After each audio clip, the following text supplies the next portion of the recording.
Welcome to our panel today. It is, I hope you're ready, on this very grayish afternoon to talk all about murder and mayhem from Sweden to Malaysia. So we are talking, of course, about crime fiction, which are stories that explore some of the darker impulses in human nature, but frankly, it's also a genre that's pretty fun, quite compelling to read. I'm Lynn, I'll be your moderator. Joining me today, we have Johan Theorin, who is a Swedish author and journalist, and his novels include Echoes from the Dead, The Darkest Room, The Quarry, and The Voices Beyond. Many of his books are set on the island of Irland, which is also where his mother's family hails from. Please welcome Johan.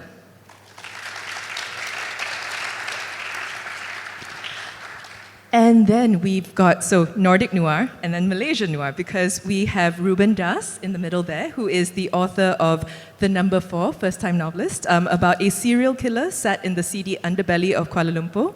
Please.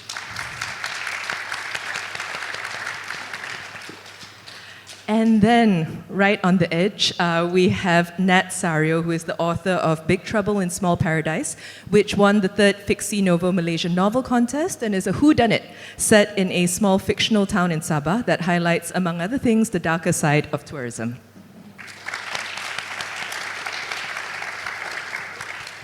Okay, so to start us off, I think, I have to. What interests each of you in writing crime fiction?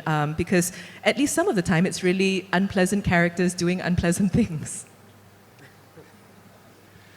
Yes, but some very nice people too, trying to stop them. Yes.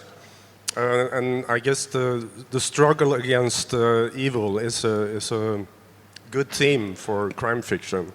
But I also enjoy mysteries. I mean, I grew up in I come from Sweden, and my grandfather and grandmother, they were storytellers and told me mysterious stories when I was young, and they claimed they had encountered ghosts and other strange stuff, and I thought, could that really be? And I really wanted to solve it. I couldn't solve it, but that sort of got me hooked on mysteries, and trying to create mysteries and then trying to solve them in novels. I think for me, similarly to Johan, I was always very attracted growing up towards policing, investigations, crime and stuff like that. And I used to watch a lot of these documentaries. Back in the day, they used to have, like, for example, the FBI files, Interpol investigates, things like that. And that really influenced me. Crime novels, crime films. Also, we had a very close family friend who was a police officer. And I remember very vividly him, telling me stories of his, escapades and his investigations and things like that. And I think that really inspired me. And when I decided that I was going to write a novel, I think the crime fiction space was the space that I was most comfortable in. So, yeah. Murder turns me on. Terrible. Growing up, I remember this one book in family's library. It's one of those books that stuck with me. It's called Cruel and Unusual. It was by Patricia Cornwell, and it was one of my mother's books, I think. And I never really understood that book, but it sort of kicked off this fascination for crime and murder. And as I grew older, like Rueben said, there are so many TV shows on Discovery about crime and investigation, and let's not forget all those movies about murder, and of course the books, so many books growing up, I just devoured them. And next to horror, I think that crime is my favorite genre, and I think sadly it's the only genre I can write in long form. Other than that, I think I'll fail miserably. So, yeah, murder turns me on. That's going to be the takeaway, right? I am sure everyone's going to walk out with that. Just as a reminder, I forgot to mention, I will be opening it up for questions from the floor throughout. So if you have questions, just hold on to them. And as and when, we're going to give you the opportunity to ask. So I think building on what each of you has said, right? each of your books have a fair amount of violence, and that's to be expected from the genre. And the violence is both emotional and physical, and in some cases, it's explicitly described. And I wanted to know where are the limits for you in exploring where crime fiction can go and the violence that's often a part of it. Well, first of all, I have to say that Sweden is a very peaceful country. But of course we have crime as well. It's all over the world, and we come from the Vikings, so there has been violence in the past, and there is still some violence. For me, I don't like violence. I never practice it, and I guess the stories are about people trying to stop violence and chaos, as I said. I mean, I try to deal with the murders as quick as possible, and not try to make them extravagant or alluring or engrossing in any way. So, but I mean, there is violence and crime in Sweden, and you have to deal with it. And I think it's important to tell stories about it as well. Yeah, for me. Yeah, Malaysia is also a very peaceful country. So I mean, but you know, the thing I think that kind of interests me is more the psychology behind violence, because you know, if I were to, for example, you know, ask you to hit Johan, I don't think you will do it, right? So, but you know, for example, for a killer or serial killer or a murderer or something to commit violence, you know.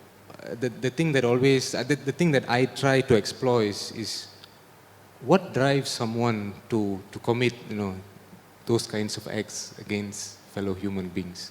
But of course, again, you know, I'd like to stress that, you know, it's purely, you know, in the fictional realm, and I try to not go over the limits. But yeah, I think for me, the thing that interests me is the psychology behind the whole thing. Yeah. How much violence is too much violence? Honestly, for me, when I write, I don't really. You tell yourself like, okay, there should be a limit. This is the line. But when you see in real life, is there ever a line where violence does not permeate?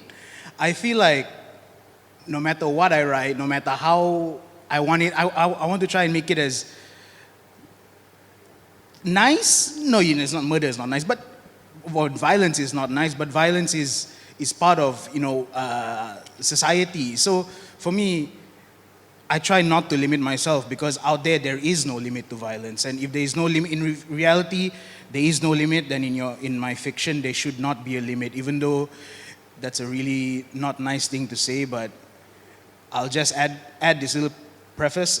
It's fiction, so yeah. So I feel like with fiction, you can go miles with murder. So yes. So there are also a lot of tropes, right, that tend to be associated with crime fiction. I'm thinking of things like the detective with the troubled past, the femme fatale. They're usually red herrings kind of distributed throughout the story. And how do you think about that in the process of writing your books, whether it's about leaning in and saying, yeah, I'm going to make use of these, I want to actually include them, or maybe subverting them?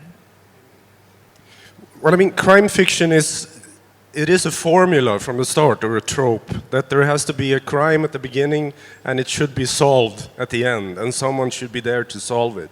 So immediately there is a formula, and then you sort of play around with it. Like, you know, Agatha Christie have done it a few times in The Murder of Roger Ackroyd. It's a favorite of mine, where she really plays around with who done it. And I guess I try to do the same. When you have sort of, when a person starts to become a cliche, like the tired policeman, they're very popular in Swedish crime fiction, the tired, sometimes alcoholic policeman. Maybe you should have a sober and energetic policeman this time around. So that's how you do action and reaction. That's how it works, I think. That's the best way. Yeah, I would agree very much with Johan. I think crime fiction, there is a certain formula to it, And of course, like in my writing, I use tropes, quite a lot, whether it's red herrings or, the femme fatale or, whatever it is. And I think, the main thing is to keep the audience or the reader entertained. I think that's my main goal. If I can keep the reader hooked, I think I've achieved my thing. Yeah, so definitely. Yeah. So crime, like you said, it is formulaic. The best you can do is try and change it up a notch here and there. I feel like with my book, I didn't really, some would say it's a cardinal sin. I didn't plan anything. I didn't really plan. I went where the story went, because I don't really have this like, oh, these are all the points. This is an outline. Okay, I got to follow this. I got to follow this. I got to follow this. Oh, we got to follow that. No, I just went. This is the story. These are the people. Whatever happens, happens. And then if there is something that looks like a trope in it, well, there you go. So yeah. There it is. It showed up. Who knew? It's like it wasn't planned. Yeah, it wasn't planned. So yeah, that's how it is. We're about to dive into the settings and place in a bit more detail. Before that, though, I wanted to check at this point, anybody have a question from the floor that they'd like to ask? Early days yet. Okay, we'll return to this later. So in each of your books, I think a sense of place is very important. That really stood out to me. And it's something you each really carefully build and plot in, whether it's the urban setting of KL, in the case of the number 4, or the very different small islands of Darat, Kumut, and Erlan. Maybe talk to us about that. Rueben, maybe you can start us off? Yeah, so for me, my book is set in KL, and the reason why I chose KL was because I'm from KL, and I try my best to write about places that I've been to. So whether it's in the book, whether it's a cafe or restaurant or a place, most of it are places that exist that I've been to, or places that I'm inspired by. If I don't have an opportunity for some reason to visit that place, I make sure I try my best to research as much as I can before actually writing about it. And I think that really gives a sense of originality to my writing. Yeah. Did you ever think about not setting it in KL, or was KL always where this was going to be? So for this one, I think again, the most owing from my background from growing up in KL, I think that was the most comfortable setting for me and the most easiest to write actually. Yeah. So. Nat, you went to a fictional space. You made up your setting. Why? You ever heard of Stephen King? Yep. The man loves his small towns. So I said, Stephen King, if you've got Castle Rock, if you've got Derry, if you've got Haven, and he's got all these small towns, they're his little playgrounds. So I thought to myself, challenge yourself. You can put it in KL if you want to. I work there. You can put it in KK, where I come from. Could be fun. But what if you take the extra step and create an entire small town, an entire ecosystem and environment, put a murder there, and then watch as everything just goes to hell. So, I really wanted that small town. I couldn't think of any other way to put this small town. I was scrolling through the map of Sabah, and I saw Tawau. I said, let's move up a bit.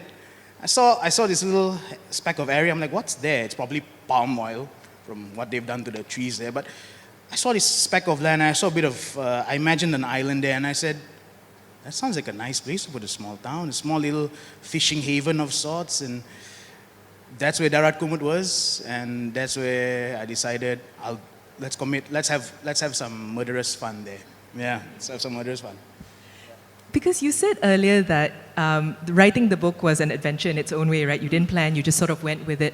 I'm curious how much planning went into the place, because the way you set up Darat Kumut very early on is you get a sense of what the town's economy relies on, you get a sense of where the main street is, who the people are, who the regulars are. Was that something that you kind of consciously, okay, I'm going to plot out the island and then the story comes, or how did it go?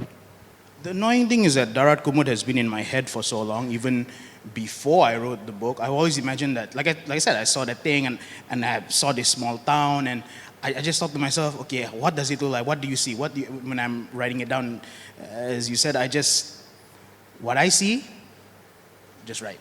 What I see, just right. So I saw the town like this, and I imagine, well, it's a seaside village, right? So how does it make money? And well, fishing, obviously, tourism, second. And then we dumped the casino resort. I dumped the casino resort there for some reason, make money. So, yeah, that's. Does that answer the question? Yeah, it does. Okay. Johan, so Irland is a place that's important to you personally, and it's the setting of so many of your books. And I was wondering if you could talk to us about that, especially because the title of our panel today includes the phrase Nordic Noir, and you are our representative. Yes, yeah, and also terra incognita, which, I mean, Sweden is probably terra incognita for many Malaysians because it's a long way away. So you have to be aware of that when you're writing. Nordic Noir is sort of a group name for the crime fiction of all the Scandinavian countries, Iceland, Denmark, Norway, and Sweden. And it started, I think, with Henning Mankell, maybe 35 years ago, who wrote very Swedish novels. They were set in southern Sweden and they featured Swedes. Before that, there had been a lot of American inspired crime fiction writing in Sweden. But he wrote really about Sweden, and he inspired the rest of us to try it. And then, of course, Stig Larsson came along 20 years ago and made it into a global success. And the rest of us has sort of followed along that Nordic Noir phenomenon. So I guess when I write about Öland, everybody in Sweden, I should say, know about the island of Öland. It's a popular resort island, like you're fictional, but it's a real place.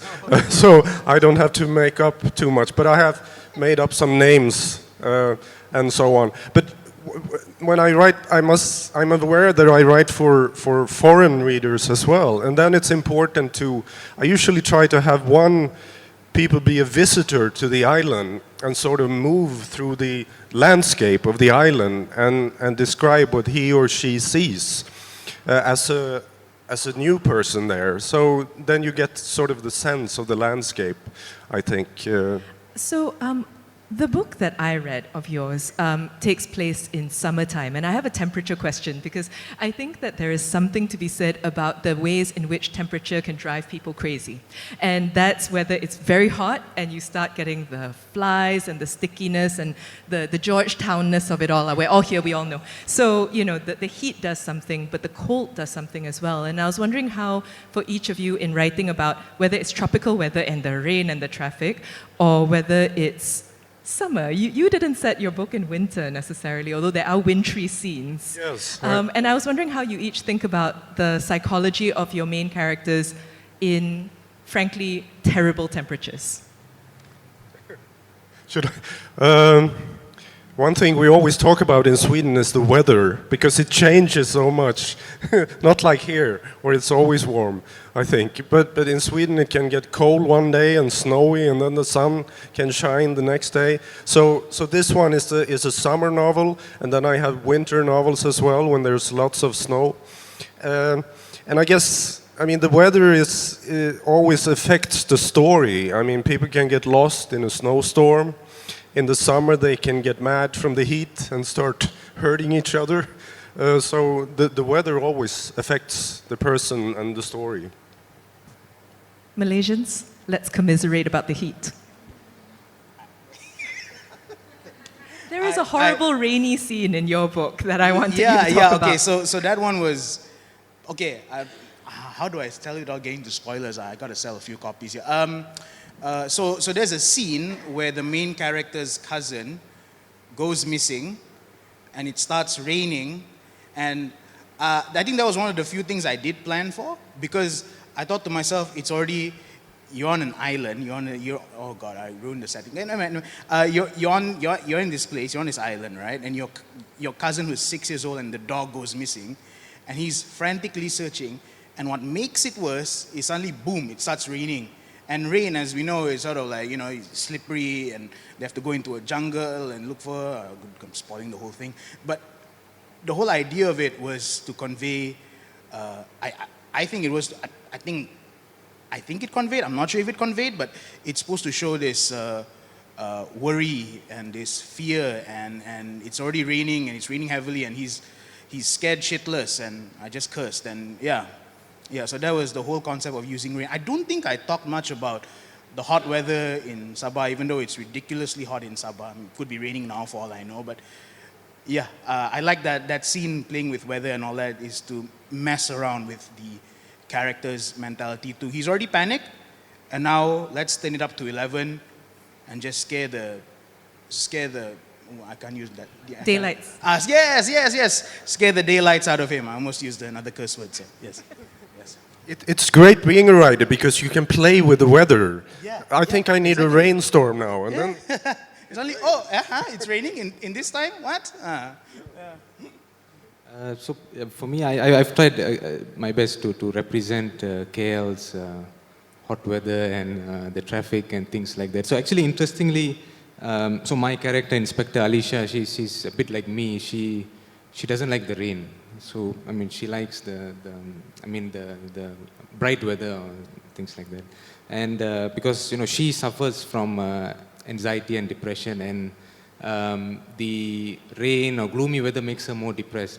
So interestingly, actually, in this book, in the first book, it's mostly bright, sunny weather. I didn't really. I mean, there are probably one or two scenes where it rains heavily, but the sequel to this, my second book, which has not come out yet, is actually it's mostly gloomy weather.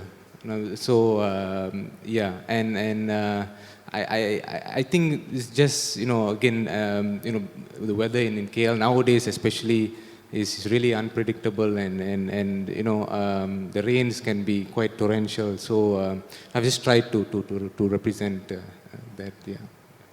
We talked about the formula earlier, right? The sense of there needing to be a formula. And I think the thing about the place element of the formula is that the crime needs to happen somewhere.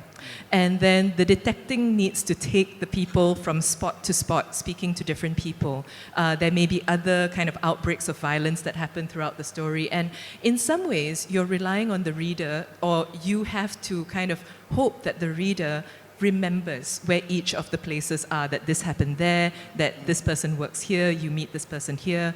And I was thinking about, or wondering about how you each go about mapping and locking in those places. I imagine it's different on in a space that you know well versus a space that's fictional.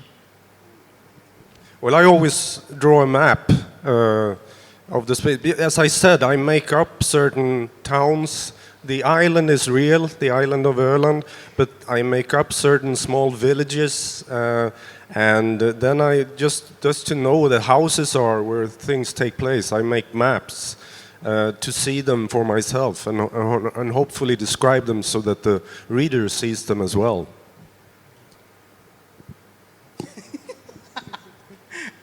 I didn't plan anything. I didn't plan. I just said, "Is he there? He's there, lah. Okay, no, we'll just go from there then." Yeah. This guy works there. He'll always be there. Yeah, he's there. Like, wait, is she? Oh, I did scroll back up to like page 13. Oh, he's actually right. So he's Unfortunately, I wish I could say that I had trackers on for all of the characters, especially all the side characters, but I didn't. I just said. No, but it worked out. It worked out. I just like, yeah, you go.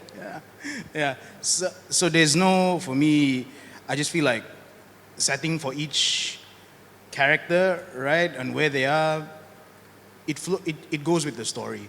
There's no like just plan ahead that he has to be here. It's just like, oh, this person works in the casino, okay, they should be here. This person's a security guard, but he's grieving the loss of his fiancée.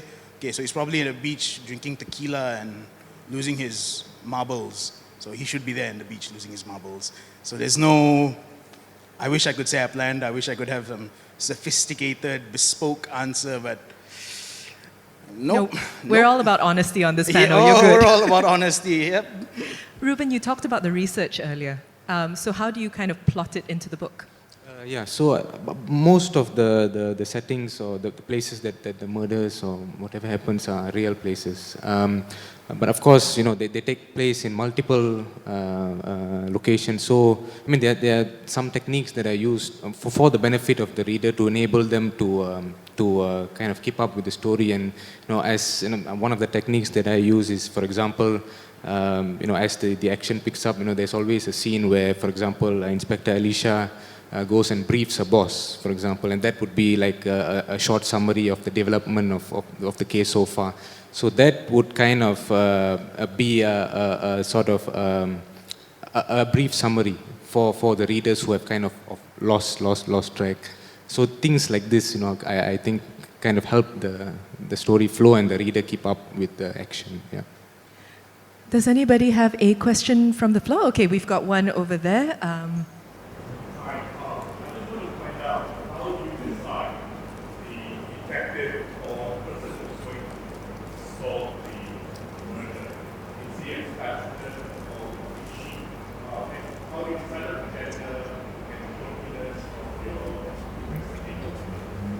So the personality of the investigator, right, and how that's settled on. Well, as I said, you can always go against the cliche. And in Sweden, there were lots of tired policemen, tired detectives. And I just decided to have an older man who was not a policeman. He's 85 years old. And he's lived on this island of Öland for all his life, and he knows everyone there, and he knows its history. And there are, of course, there's a younger police woman who is related to him, and they sort of work together. And so I decided to avoid this trope of the tired policeman and do an older man and a younger woman and sort of have them work together. That's how I decided my detectives. For me, so the main character in my book is a lady in her mid-30s. Her name is Inspector Alicia. She is with the Special Investigations Unit at the Federal Police Headquarters, and she is someone who recently, or not recently, who divorced her husband, the love of her life, 5 years prior to the story. And the reason why, firstly, I chose a female character was because I just thought that, I wanted to challenge myself. And I thought, for me, being a guy, writing a male lead, I thought would have been a bit kind of boring in a sense. So I wanted to try and challenge myself and write a female character. And I hope I've done justice to the character. And I think a lot of her is drawn upon, there's a bit of me in her as well. Someone who's, again, I mean, she's running away from a loss. She's has mental health issues, but at the same time, she's trying her best to solve this case. So a lot of it is I mean, it's a mix, a mix of my own character plus fictional character. Yeah. It's gonna be a bit of a personal answer here, but when this book and this main character, his entire journey was finding himself again. Oh God, that sounds so. Ugh. But because he got into an accident. There was an accident. He had survivor's guilt, and he wasn't able to properly function at work. He just really couldn't do it anymore. And in a way, this is sort of his, I won't say redemption, but it's more of a journey to find his way back as a reporter, as someone who just likes to ask questions, as someone who wants to get answers to it. And at the same time, next to him, running parallel with him is also a police inspector, a proper police inspector. And I think that guy, I just gave him some normal problems, like expecting his first child, quitting smoking, thinking of gambling and all that. It's common stuff we all think about. What else should I do into this? I'm really thinking of my characters, and I just think of them as people who are finding their way through the motions of life. And in this case, the motions is murder, and they're trying to make sense of it. And I'm running out of things to say. No, I mean, I think that I think that actually, if I could say that having a character who is a former reporter, but not necessarily a police, working for the police actually also gives it an added dimension, because there are questions you can ask, things you can do. So you had the official side of things, and then the unofficial secret sleuth. True, and the challenge of it is like, police officers, like, they can just go there and flash their badges or their cards and just say that, okay, I want to ask you some questions. But when you don't have that authority, how do you get answers? And my characters seem to find a way to find answers. So be it gaslighting, blackmail, etc., it's all in here. So yeah, read the book and find out. Anyone else at the moment? Yes.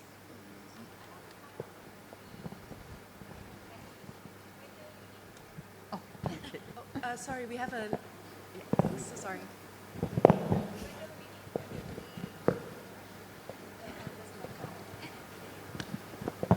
Hello. Yeah, I want to find out from the three writers whether they need to have a sort of like a murderous or criminal minds in order to write this kind of books, because I think it's complicated compared to other genre, right? Madam, do you want to kill someone? No, I don't. I want to find out whether you are.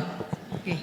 Can I just say that last night at dinner, the three of them were having a drink, and I walked up to them, and then they said, "Oh, plotting a murder, haha." So maybe that answers the question. But yeah, murderous or criminal minds. Where do you guys think you land on that? Well, there has to be a murder, as I said, or a crime. But I think the crime novel is mostly about restoring order. Someone trying to restore orders from this chaos that a crime is starting with. Someone compared a crime novel to a small lake, and the crime is a stone thrown, or a rock thrown into the lake, and it creates ripples that affects everything in this society. The lake is the society. So, and and then someone tries to sort of ease the ripples, and that's the detective. So I don't think it's about creating chaos so much as creating order, hopefully. It's definitely, I think, as a crime writer, you need to have, it's both sides of the spectrum, right? You need to be able to kind of think creatively, in the sense of trying to create a sort of chaos, as Johan said, or murder, or whatever it is. At the same time, you have to also think how you're going to solve the case. So it's about, I think it's both ends of the spectrum. Yeah. What they said, only cooler. That's my analysis. So I think that when it comes to plotting murder, how do I say? How do I say without coming off, without someone calling the cops here? I'm so scared. I think you should love puzzles. I think puzzles are fun, because a murder mystery is a puzzle, and you're just, as the story progresses, you are looking for all the pieces that fit into the puzzle, and you take a step back, you look, ooh la la, that person did it. So part of it is, I hope I get to answer her question. Part of it is a lot of planning. Yeah, I guess there's a lot of planning involved, and you should, Rueben, save me. Yeah, so it's, again, there's a lot of planning, and again, necessary, yeah. So I'm getting the sense that it's less about criminality and more about order in some ways. Yeah. for each of you. I believe we had another question over there. I actually had a question about your antagonist. So, as I understand it, to write a character is to know a character. So, does it ever prove challenging when you know the history, how your villain, your antagonist got to be that way? Does it ever prove difficult to write their ending, to write their downfall? No, it always feels good to capture them and reveal them, I say. But the antagonist is very important. They say that a great antagonist makes a great crime story, like Professor Moriarty in the Sherlock Holmes story is a great character. He's evil, but he's also very intelligent. And so the antagonist is very important, and you should really try to work them out to make them believable and understandable as good as you can. Yeah, for me, whenever I start a novel, I always start with the antagonist, with the villain, actually. And, I firstly, kind of flesh out his whole story before, actually starting a novel. Because, one of the great sort of antagonists that has inspired me was Hannibal Lecter from Thomas Harris' novel. And I think it was, Hannibal Lecter's intelligence that really brought out the best of Clarice Starling. So I think antagonists are very important, and for me at least, they are kind of the centerpiece of my story.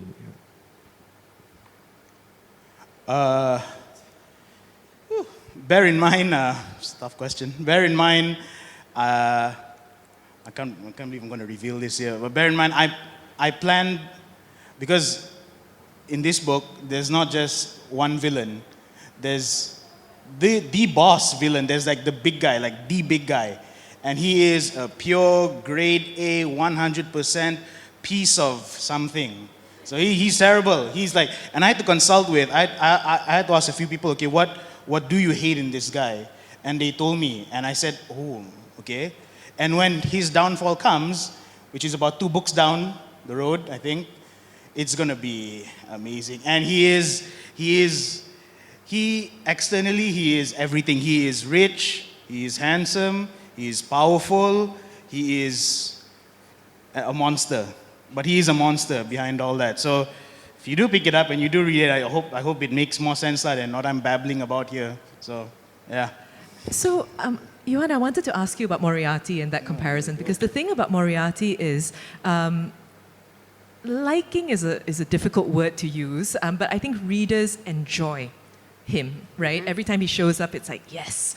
And I think that the thing about a good antagonist is also that there are a few ways to do it, right? Either they pop up at the end and then you've got the parlor scene where it turns out it was this person and there's a backstory. The other way to do it is that they get built into the book and they share a certain amount of screen time with the protagonist or alongside. So how do you think about kind of giving the antagonist enough room to breathe? And how do you think about likability or stickability in the reader's mind? I think an important thing is that the villain never sees himself or herself as the villain. That's a bad villain, because they should see themselves as the hero of the story. Like they are persons who take charge and do things. Maybe they do evil things for their family or their dog or something. Or maybe they just think that earning quick money is a good way, life fulfilling. They're very selfish. So you should be able to, in that way, you should be able to defend your villain and say, well, the villain acted out of his or her own reasoning, and it made sense to them, not to the rest of us. It was evil, but not to them. I want to ask about each of the books that we see displayed here. So, Nat, to start with you, right? Big Trouble in Small Paradise, it does a few things. I'm glad you talked about the villain, actually, because I think in some ways it sets up the themes of the book, you know, the tension between an idyllic setting and like really troubling murders, but then it also explores the problems with thinking that small towns are peaceful and quiet and safe, the issues also around tourism, overdevelopment. Why were these interesting for you to explore? Well, first of all, we'll start with piece by piece that question. First of all, the small town itself. I think the small town is a slice of Malaysia in it. It's multicultural, it's diverse, and there are people there. But it's also like close-knit community, and everyone talks, and there's no such thing as a secret there. There are open secrets, but there's no secret. So that's fun because then I get to explore characters and what they think and what's their general thought on the murder at hand. And then, well, what is the rest of it again? Tourism. Oh, tourism. I think that the tourist part was just, am I spitting? Oh my, okay. The tourism part is just, it just happened. Because like I said, you want an island there, but how do you make that island interesting? What makes this small town in Malaysia, in Sabah, stand out? What's so special about it? And why do tourists want to come here? Okay, you got your seafood, your wonderful sights, but what if I just dumped a casino and a resort there? Wouldn't things be much more interesting? Would there be tourists there? And that sort of helps because the tourists help power the other darker economy of the town as well. So yeah, there's that, And from one island to another, because Erland is also a rural setting and it allows some of these themes, but also I think to explore the ideas of outsiders entering and participating in what is actually quite a small community where people know each other, they know who the outsiders are. There are also these really long tangled histories of relationships, families that go way back.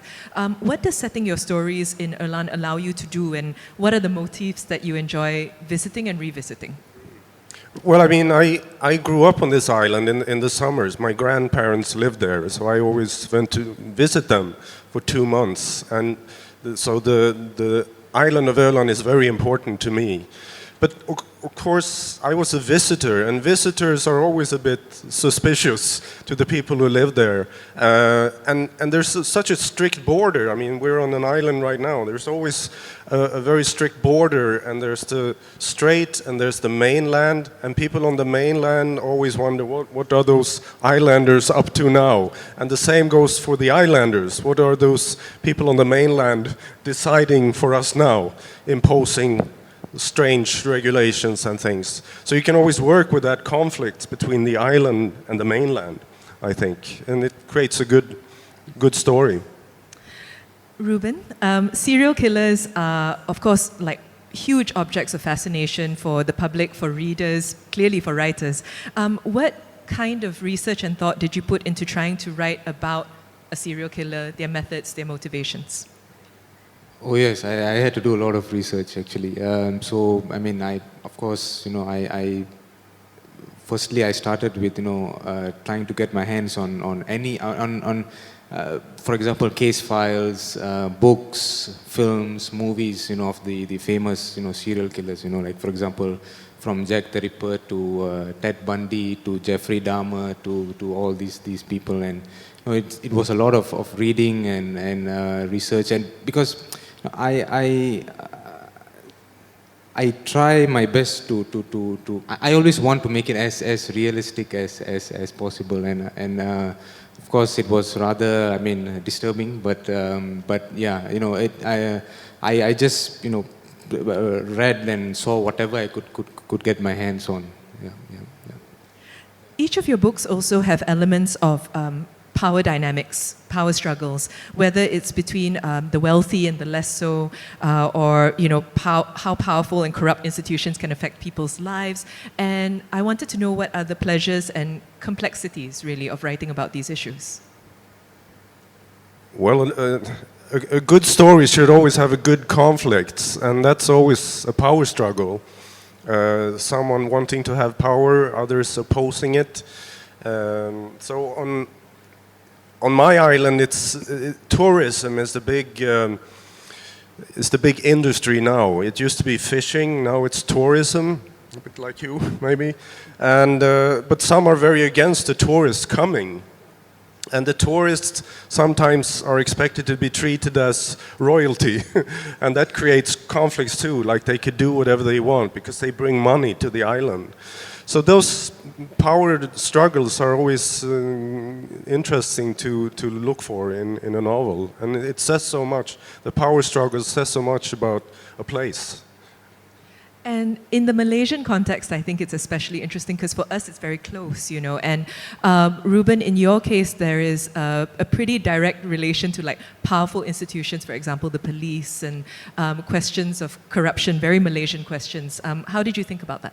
Yeah, so I think, again, you know, crime is such a versatile and to a certain extent malleable kind of genre that, you know, you can always bring in a lot of elements, you can always touch upon a lot of elements, although you're speaking about or you're writing about one big element. So, for example, not to give away any spoilers, you know, from the surface, you know, my story is about a serial killer, but, you know, if you zoom in deep down, is that there is actually a deeper sort of a structural issue that kind of drives the serial killer, you know, and his psychology into doing the things that he does. So again, I think, you know, it's you know, I always try my best to kind of bring in certain current issues, you know, that are problems, you know, within the national context into my writing. Yeah. Nat, oddly, your book kind of marries the two. Huh? Part of it was, I like, Johan, I really like how I never even thought of what the locals on my island would think about the tourists coming. I've never explored that. I think that, I always felt that the locals in the small town and on the island, they just accept the tourists for what they are, and there's no problem there. I think in your next novel, please. Huh? In your next novel, you can use. Okay, let me just write a reminder for that. I have terrible memory. Just kidding. So in my book, it's more about because someone is wealthy, because someone is powerful, and this person doesn't even need the money, doesn't even need that extra darker economy income because he's already sort of the son of someone who's very wealthy and powerful. Why does he do it? And I guess he just does it because it's a way for him to flex, I guess, as the kids are calling it these days, to flex his power, to flex his wealth, and he uses that to push someone who is losing money to do something very terrible. Am I spoiling my book? I think I am. You're veering. Veering. Yeah, you're teetering on the Back edge. we go. Okay, I'll cut in at this point then. Any questions from the floor? We're in the last, okay, so many. Wow. Where are we going? Okay, let's start. Thank you. Hi.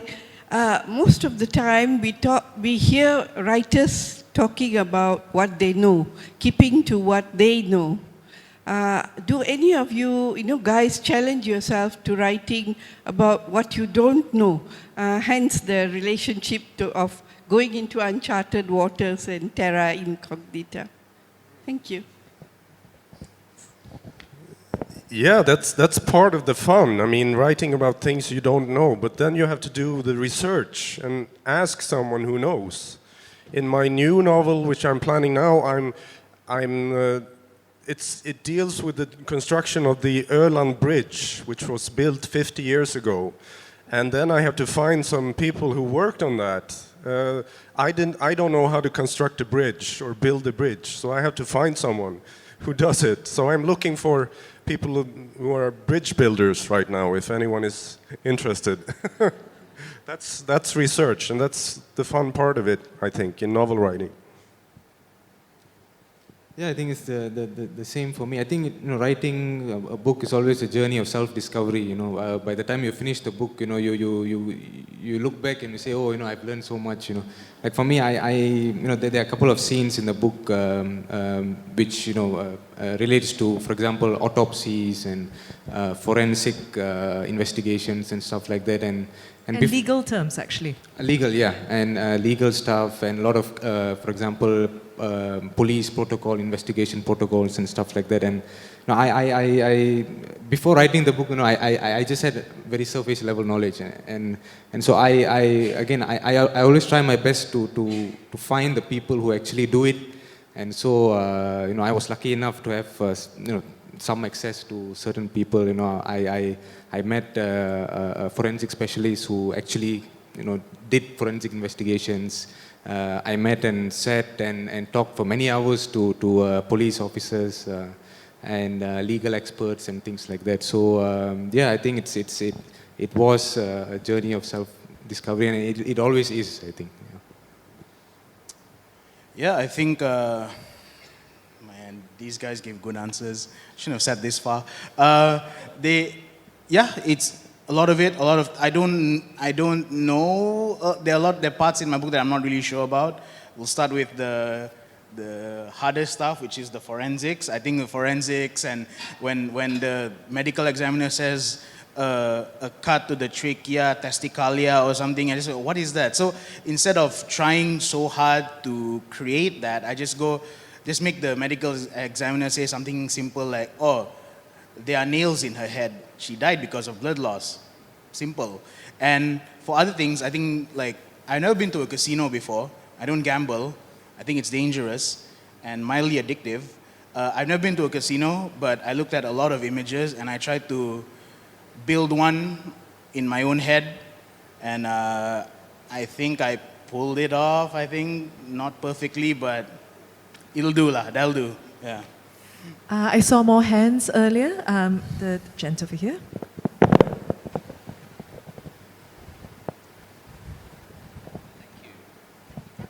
I've got a question about sanity. Now, I'm a nature writer, so I write about nature. And when I leave the room where I write, I go outside and actually embrace the nature I've been writing about. You guys, you sit in a room and you create an atmosphere, often with violence and a whole lot of mayhem. How do you leave the room and then say, go and pick up the kids from school, or how do you make that disconnect? How do you leave that dark atmosphere and make sure it doesn't carry with you outside the door? Wow. A sanity question. Yeah, I think someone said, I don't know, an old writer, writing keeps me sane. And I'm not sure who said it, Jorge Luis Borges or someone, or Kafka or someone like that. And it's a strange quote, because they wrote strange stories. But I think that gets writing about strange things gets the strangeness out of you and makes you saner. I think they meant that, whoever said it. Going back to a question earlier on, when Lynn asked me about how violent it can get, okay? I'm just going to refer back to it because I think that this is fiction. So it's not real. It can be realistic, but it's not real. So when I stop for the day, when I've put out enough words, I just say, okay, back off, and we're done. And then I just go on doing something else. For me, like I said, this is just, I'm making it up. So I don't have that sort of, I feel like a monster or anything. And I listen, and I don't know if this is part of the answer, but I listen to a lot of comedy, true crime podcasts, and they make light of it. They don't make fun of the victim, but they make fun of the elements around the crime. And that, for me, is also a form of escape, to make me feel a little better. I don't know if it does it for anyone else, but it does it for me. But most importantly, it's all fiction. It's all made up. Nothing's real except the fact that I'm sitting here. So, yeah. Yeah, I think for me it's exactly the same. I think after I stop writing, it's done. It's over. I think I have a kind of a clear demarcation in my head, between reality and fiction. And again, I think writing gets that sort of that quirkiness, that strangeness out of you. So I think, yeah. All right, last question from the floor. Anybody? We have. Hi. So when it comes to crime, there's quite often like violent scenes, and we'd see maybe in like a movie, they might be more like a dramatic scene, like someone's shot and the blood goes everywhere. But in real life, maybe when someone's shot, I don't know personally, the blood might not go everywhere. And I was wondering for you as authors, when you write about these violent scenes, how much do you play with going with for realistic violence versus going for, oh, we're going to have a bit of a more dramatic scene here when it comes to the biology of the situation? I always dislike film violence where people hit each other and there's no effect really. They can just get up, because I haven't been hit myself, but I had a friend who was hit once, and his jaw broke, and he was sick for half a year until it healed. So in real life things, when you get hit or hurt or shot, there's a big effect, and I think it's important to deal with that realistically when you write crime fiction. I think personally for me, I always like it to be realistic. You know, I don't really enjoy, again, unrealistic or over the top kind of action violence. You know, so for me, I always try and stick to the more realistic kind of expression of violence. Yeah. For me, it depends on what I want to show the reader. Sometimes it can be a simple drowning. Sometimes it can be someone who is tied between two trees, nails poked into her head. We're veering towards spoilers again. I'm so sorry. I'm just going to cut in. Yeah, I'm sorry, but that's the thing. Like for me, each crime scene, I suppose, is designed to, not designed, but I wrote them to sort of to show how messed up and how violent and how extremely wrong this is, and especially towards what happened to the victim, regardless if they were good people or bad people. Yeah. Okay, so I want to close off with a question about the human element, because I think ultimately so much of crime fiction is about people, right? People doing bad things, people trying to stop the people who are doing bad things. And we've had so many great questions from the floor about characterization, and I wanted to explore that just to close, because each of your main characters, and we've touched on this, have a very human thing that they're working through, whether it's aging or being haunted by the past, or not being able to form relationships, or it's heartbreak, or it's burnout and grief. There are all these very particular things that drive the characters, and I wanted to know how you think writing that human element makes your stories better, fundamentally more compelling. Wow. I think every character should want something fundamentally, and wanting to be loved or have good relationships is very fundamental. So that's usually what I start with. This old man, the detective in my stories, he wants to connect with his young relative, the policewoman, and sort of she has certain issues, and he wants to sort of connect with her, and there's always a good starting point, having someone wanting to have a connection with another person. I think, just to add on Johan's point, I think that makes the character relatable. I think because each one of us, like for example, my character Alicia, she's on the front. She's a very strong character. She's a policewoman. She's intelligent and all that, but deep down inside, she's weak herself, and she's trying to kind of grapple with herself and discovering herself and things like that. So that's just I think all of us are like that, each one of us have our own issues that we're trying to discover and improve and things like that. So I think it's just a portrayal of what I see around me and the people I've met. With my main character, it's all about finding his mojo back. It's all about finding his own self-confidence back and his ability to do what he used to be good at doing. And the whole idea when I started writing it, is that by the end of it, he should feel that he can do this again, that he found his mojo, he found his marbles again. So, yeah. All right. With that, Thank you, everybody, for coming here today and for being such a great audience. And please join me in thanking Johan, Rueben, and Nat.